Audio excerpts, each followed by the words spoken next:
হাসির রাজা, জ্ঞানের রাজা, রসিক রাজা। অনেকদিন কৃষ্ণচন্দ্রকে জব্দ করা হয়নি যে, মনটা তাই কেমন যেন উস্কুস উস্কুস করছে। সেটা তো গোপালের জন্যে। গোপালই তো মুশকিল আসান হয়ে সব সামলে দেয়। প্রতিবারে সামলে দেয় বলেই কি আর এবারে সামলাতে পারবে? না না না না না, এবার কৃষ্ণচন্দ্র জব্দ হবেই হবে, তবে একটু অন্যরকম ভাবে।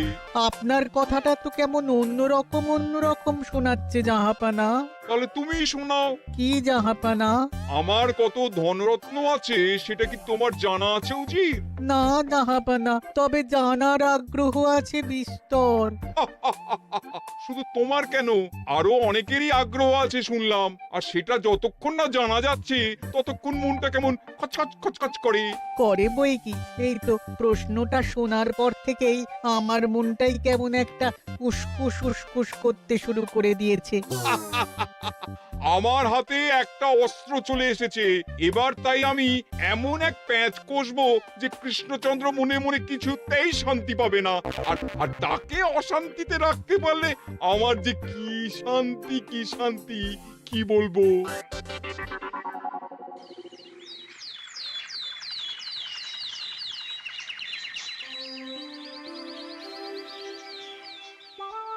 কি যে বলি, মানে এমন আমন্ত্রণ পেলে তো আর না বলা যায় না। যে আমন্ত্রণ পত্র পেয়ে আপনি এত উল্লসিত আনন্দিত, সেই আমন্ত্রণ পত্র কার মহারাজ? আমার অনুমান এই পত্র নিশ্চয়ই নবাবের। তোমার অনুমান একেবারে সঠিক, রাজ্যতীষী। উমা, তাই বুঝি আপনি এত খুশি? সব দেখে শুনে আমারও তো খুব আগ্রহ জাগছে। সে তো জাগবেই, তবে আগে ভাগেই বলে না দিয়ে আমি দেখছি কার কেমন সব চিন্তা ভাবনা মাথায় আসে। খবর তো একটা আছেই মহারাজ, তবে কথাতেই আছে না, যত হাসি তত কান্না। তাই ভালোর বদলে খারাপটাই মনে আসছে যে বেশি করে। বোঝো ঠেলা, সবকিছুতেই খালি ঘেঁটে দেওয়া। সত্যি গোপাল, আজকাল যেন সবাইতেই তুমি নেতিবাচক কথা বলো। এটাই তো গোপালের স্বভাব মহারাজ। সে যাই হোক, গোপালের অকর্মণ্যতা টের পেয়েই বোধ হয় নবাব শুধু আমাকে আর মন্ত্রীকে মুর্শিদাবাদে যাওয়ার নিমন্ত্রণ করেছেন। বেশ তো, ঘুরে আসুন না তবে, শুভস্য শীঘ্রম। তবে দরকার পড়লে এই ভাঙা কুলো গোপালকেই দরকারে লাগবে, কথাটা যেন খেয়াল থাকে মন্ত্রী মশাই।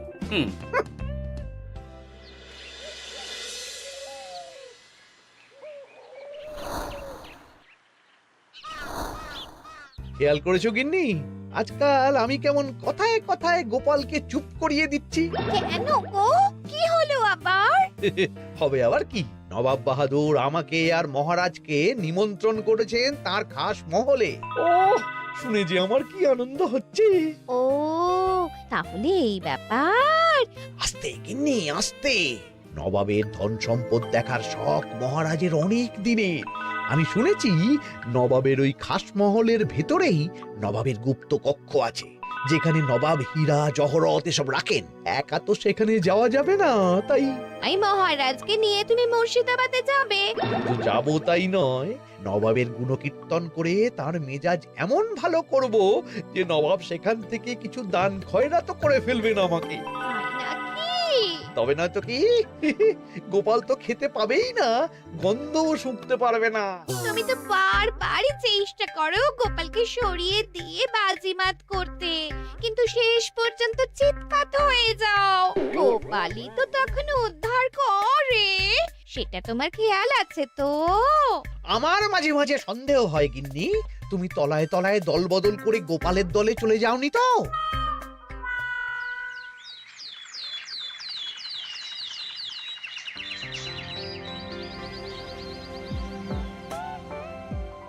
এবার বুঝলে তো দাদু, আমরা কিন্তু তোমারই দলে। ঝালে ঝোলে অম্বলে সব সময় তোমার সঙ্গে সঙ্গে থাকি। তাই যখনই পাই তখনই তোমাকে সেবা করার সুযোগ হাতছাড়া করতে চাই না, কি বুঝলে?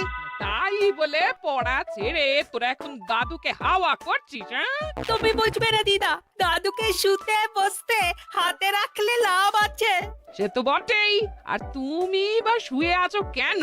তোমার কি কাজকর্ম কিছু নেই? হ্যাঁ, পড়ে পাওয়া 14 আনা ছুটি কাজে লাগিয়ে কদিন ভাবছি দিব্যি গায়ে হাওয়া লাগাবো, বুঝলে গিন্নি? আর আমরা এসে সেটাই করে দিচ্ছি। সে তো দেখতেই পাচ্ছি। তা ছুটিটা কি সে শুনি? ওদিকে মহারাজ আর মন্ত্রীমশাই নবাবের কাছে গেছেন, তাই এদিকে আমি শুয়ে পড়েছি, এই আর কি। কথাতেই তো আছে, চাষি গেল ঘর, লাঙল তুলে ধর, তাই না গিন্নি? কথায় কথায় দাদু ভালোই দিয়েছে। কোথায় মহারাজ তোমাকে সঙ্গে করে নিয়ে যায়নি বলে তোমার আফসোস হবে তা নয়, উল্টে তুমি শুয়ে শুয়ে হাওয়া খাচ্ছ। আমার মন বলছে শুধু আমি নয়, নবাবও বাজাচ্ছেন ওদিকে। মহারাজ আর মন্ত্রীমশাইকে ঘটা করে কি আর এমনি এমনি ডেকে নিয়ে গেছেন সেখানে? হ্যাঁ?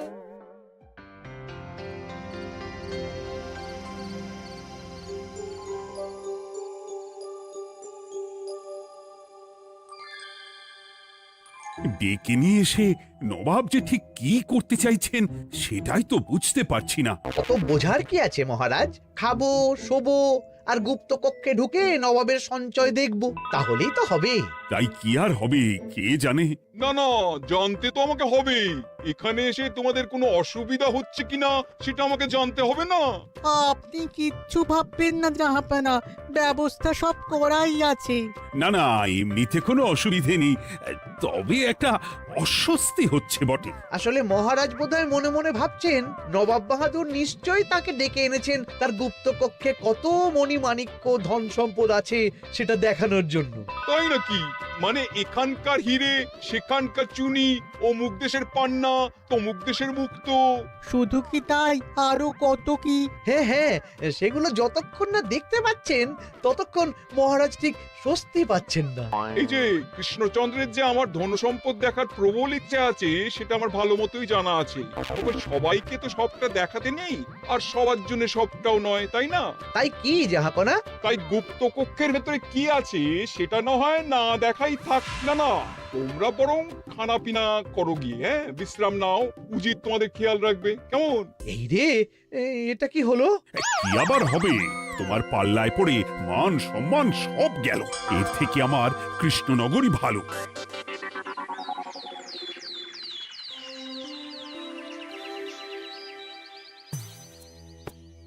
মুর্শিদাবাদ থেকে ফিরে আসার পর থেকেই কেমন থমথমে মুখ করে বসে আছেন মহারাজ। ব্যাপারটা কি? খাতির যত্ন কেমন হলো মহারাজ? কোনো ত্রুটি ছিল নাকি? না না, তেমন কিছু নয়। তবে যে উদ্দেশ্যে নবাবের কাছে যাওয়া সেটাই তো সফল হলো না। গুপ্ত কক্ষে ঠিক কি কি ছিল সেটাই তো জানা হলো না, তাই না মহারাজ? উদ্দেশ্যটা আসলে কার ছিল সেটা আমি এখন ঠিক বুঝতে পারছি। তোমাকে আর সাফাই দিতে হবে না। সেই বুঝবেন, তবে দেরিতে বুঝবেন। কি আর করা যাবে, ফলে যা হওয়ার তাই হবে। না না, তাই বলে নবাব যেভাবে তার গুপ্ত কক্ষে ঢুকতে না দিয়ে আমাকে অপমান করেছেন সেটা আমি মোটেই মেনে নিতে পারছি না।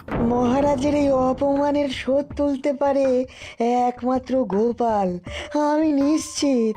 ঠিক বলেছেন, গোপাল যদি দেয় কোনো চাল তাহলেই নবাব হবেন নাকাল। না না, এর মধ্যে গোপালের ঢোকার কোনো দরকার নেই। এটা মহারাজ আর নবাবের ব্যাপার। তুমি চুপ করো। কে কোথায় ঢুকবে সেটা আমায় দেখতে দাও। এখানে আর দেখার কি আছে মহারাজ? নবাবের মুখের ওপর তো আর কিছু বলা যাবে না। তুমি বলো গোপাল, সুযোগ পেলে তুমি নবাবকে পাল্টা শিক্ষা দিতে পারবে কিনা? সুযোগ পাওয়া যায় না মহারাজ, সুযোগ তৈরি করে নিতে হয়। তাই আমি সুযোগ তৈরিও করব আর তার সদ্ব্যবহার করব। আর এটাও বলে রাখছি, নবাবকে নাকাল করে সুদে আসলে আপনার অপমানের বদলা নিয়ে তবে ছাড়ব।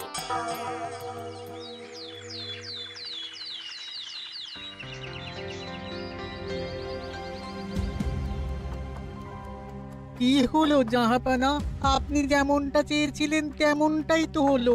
মহারাজ কৃষ্ণচন্দ্র মনের কথা মনেই চেপে রেখে মুখ চুন করে পালালো, তারপরেও আপনার মন ভালো নেই? না না হুজির, ঠিক জমলো না। তার উপর আবার এই বেনামি পত্র। সে কি, মহারাজ কৃষ্ণচন্দ্রকে অপমান করে তাড়িয়ে দেওয়ার পরেও জমলো না? হ্যাঁ, আর কোন পত্রের কথা বলছেন জাহাপানা? কে পাঠিয়েছে, কোথা থেকে পাঠিয়েছে কিছুই বুঝতে পারছি না। তবে দু চার কথা যা লেখা আছে এতে, তাতেই তো চোখ কপালে উঠেছে।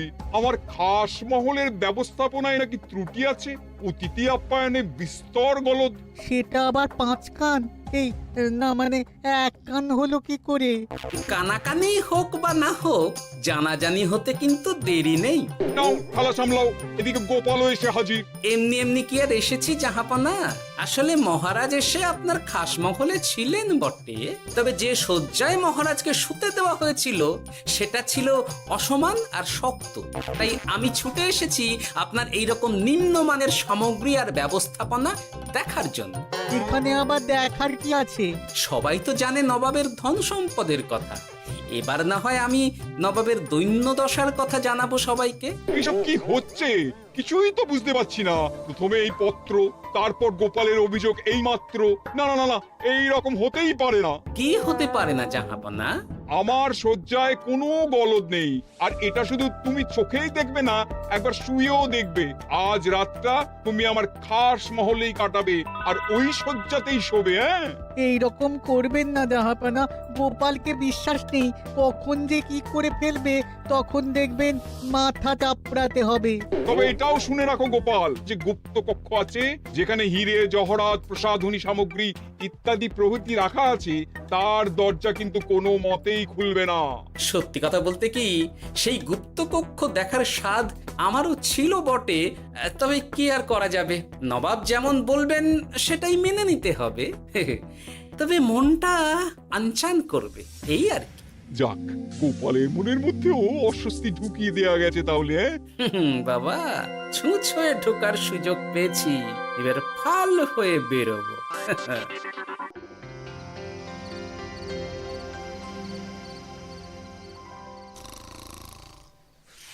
আপনি কিচ্ছু ভাববেন না জাহাপানা, গোপালকে আমি চোখে চোখেই রেখেছি।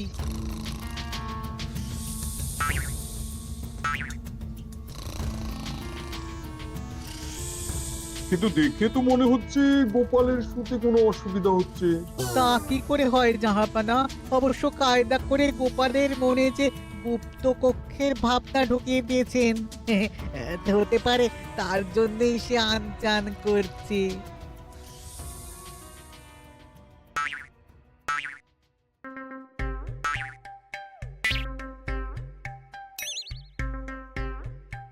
ওই দেখো, গোপাল হঠাৎ কি শুরু করেছে। তাই তো, কিন্তু কি করতে চাইছেটা কি? কি হলো গোপাল, কিছু বলবে নাকি?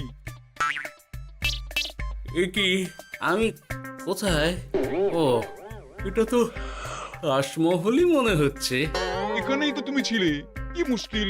আচ্ছা, তোমার অসুবিধাটা ঠিক কোথায় হচ্ছে বলো তো?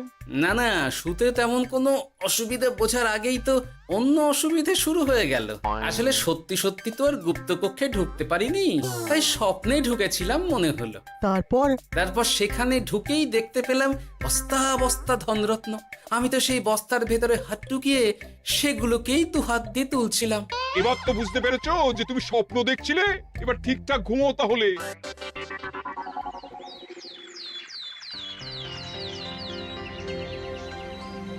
কাল রাতে গোপাল আচ্ছা ঝামেলায় ফেলেছিল। কবে ফেলে না জাহাপানা? আমাকে নিয়েই আলোচনা চলছে মনে হচ্ছে। ভুল কিছু মনে হয়নি, সে যাই হোক, এখন বলো দেখি খাস মহলের শয্যাটা কেমন ছিল কাল রাতে? সে আর কি করে বলি জাহাপনা, স্বপ্ন দেখার চক্করে ঘুমের দিকে তেমন মন দিতে পারিনি যে। গোপাল মানেই গোলমাল, আবার বাহানা দিতে শুরু করেছে। তাই বলছিলাম কি, আর এক রাত না ঘুমোলে ঠিক মতো বলতে পারবো না। বেশ তো, আর এক রাত থাকো না হয়, তবে আমারও একটা শর্ত আছে। আগের রাতে তুমি স্বপ্নের ঘরে যা কাণ্ড ঘটিয়েছো না, তাতে জাহাপানা খুব বিরক্ত, বুঝতে পারছো নিশ্চয়ই। বুঝেছি তো, তবে যে কোনো শর্তেই আমি খাস মহলে শুতে রাজি।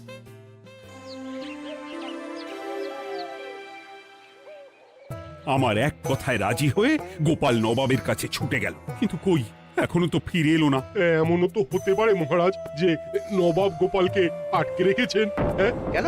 গোপাল তো দাবি করে যে সে তার বুদ্ধির জোরে যে কোনো বাধা বিপত্তি থেকে বেরিয়ে আসতে পারে। এবার তাহলে ফেঁসে গেল কি করে?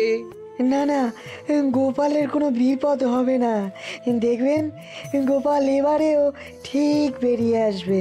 হ্যাঁ, গোপাল আসবে হেসে হেসে, মহারাজ দেখবেন বসে বসে।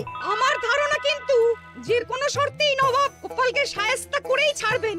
গোপাল যখন নিজে থেকে নবাবকে খোঁচাতে গেছে তখন আঁচড় তো খেতেই হবে। কি জানি নবাব আবার গোপালকে কিভাবে জব্দ করছেন, কি জানি।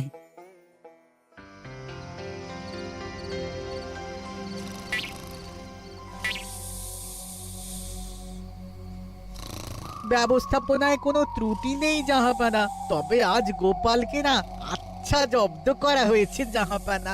গোপালকে আজ আর বালিশ দেওয়া হয়নি। এমনটাই তো নির্দেশ দিয়েছিলাম। দেখি আজ মনে হচ্ছে গোপাল বিশেষ ট্যাপও করতে পারবে না। কিন্তু এ কি, গোপাল যে আবার উসখুস করছে। তাই তো দেখছি। এক্ষুনি গোপালকে ঘুম থেকে ডেকে তুলে দিতে হবে, না হলে আজ আবার একটা অনিষ্ট করবে। না না, আজ আর কিছুই করতে পারবে না, বালিশই তো নেই।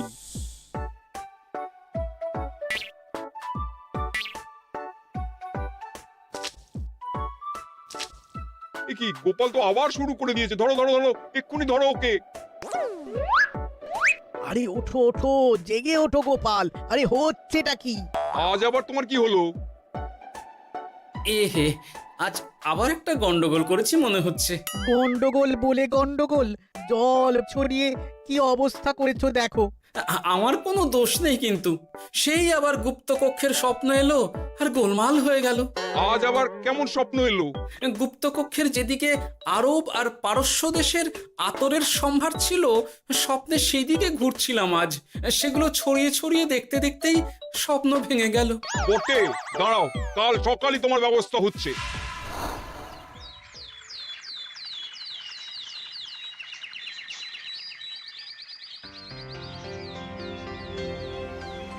গোপালের বিদায় করার ব্যবস্থা পাকা হয়েছে তো উজির? কি যে বলেন জাহাপানা, আপনি কিছু করতে বললে আমি কি সেই কাজ ফেলে রাখি নাকি? কি ব্যবস্থা করলে শুনি? তোমার তো আবার 18 মাসে বছর। এবারে আর সেটা বলতে পারবেন না। ঘোড়ার পিঠে চেপে এতক্ষণে হয়তো গোপাল কৃষ্ণনগরে পৌঁছেও গেছে। যাক, আপদ বিদেয় হয়েছে তাহলে। সর্বনাশ হয়ে গেছে জাহাপানা। আবার কি হলো? গোপাল তো ওই খাসমহল ছেড়ে যায়নি, উল্টে কোথা থেকে একটা ওই ঢেঁড়া জোগাড় করে এনে ওই সবকিছু ঘেঁটে দেওয়ার চেষ্টা করছে। বোঝো ঠেলা, এবারে নবাবই দেখুক কি করে সামলাবে।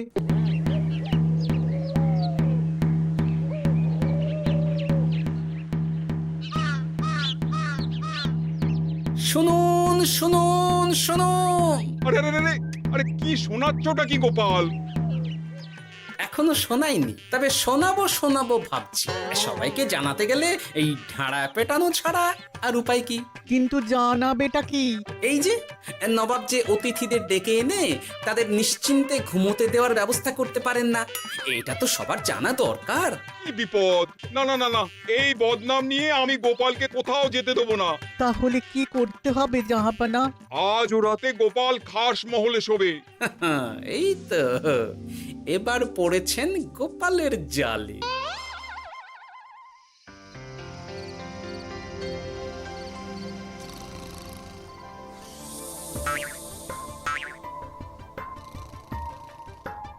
আজ গোপাল নিশ্চিন্তে ঘুমোবে।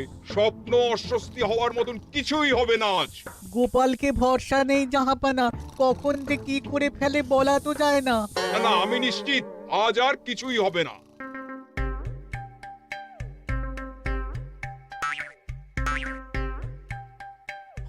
হবে না বলতে বলতেই হতে শুরু করেছে জাহাপানা। আরে ওকে গিয়ে চেপে ধরো এক্ষুনি। ঘুমের ঘোরে আবার কি করছো গোপাল? এবার আবার কি হয়েছে? আবার কি স্বপ্ন দেখছিলে নাকি? কি মুশকিল হলো বলুন তো দেখি। গুপ্তকক্ষে ঢুকতে পারিনি, কিন্তু তার স্বপ্ন দেখা তো থামছে না। তার মানে? আজ স্বপ্নে দেখছিলাম গুপ্তকক্ষের একদিকে দামি দামি রেশমি কাপড়, মসৃণের বিপুল সম্ভার, ওই সেগুলোই টেনে টেনে দেখছিলাম আর কি। তাই বলে পর্দা ধরে টানাটানি করতে হবে? ওই দেখুন, ওগুলোকেই তো মসলিন ভাবলাম। না না না না, এবার আমি মনে মনে স্থির করে ফেলেছি এই ঝামেলা থেকে বেরোবার একটাই উপায়, আর সেটাই এবার আমি করব।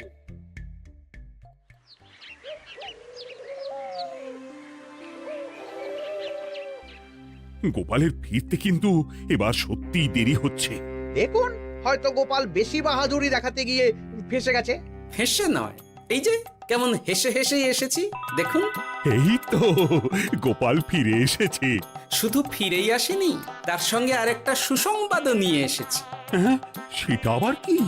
আমার প্যাঁচে পড়ে নবাব শেষ পর্যন্ত বাধ্য হয়েছেন গুপ্তকক্ষ খুলে দিতে, সঙ্গে কিছু উপঢৌকনও দিয়েছেন। ব্যাপারটা ঠিক কেমন করে কি হলো বলো দেখি। বলছি মহারাজ, নবাব বাহাদুর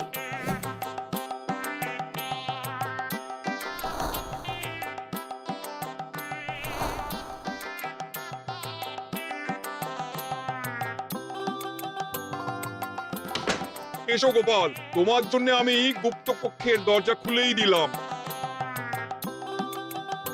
তবে খবরদার, আবার উল্টো পাল্টা স্বপ্ন দেখে ঘুম নষ্ট হওয়ার বাহানা দেবে না। আর কৃষ্ণচন্দ্রকে গিয়ে বলবে তারও আর গুপ্ত কক্ষ দেখতে আসার কোনো বাধা নেই। আর একটা কথা,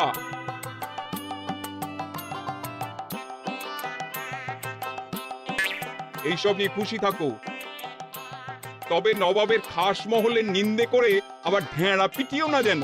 এমনিতেই সেই অভিযোগপত্র নিয়ে নবাব বাহাদুর চিন্তিত।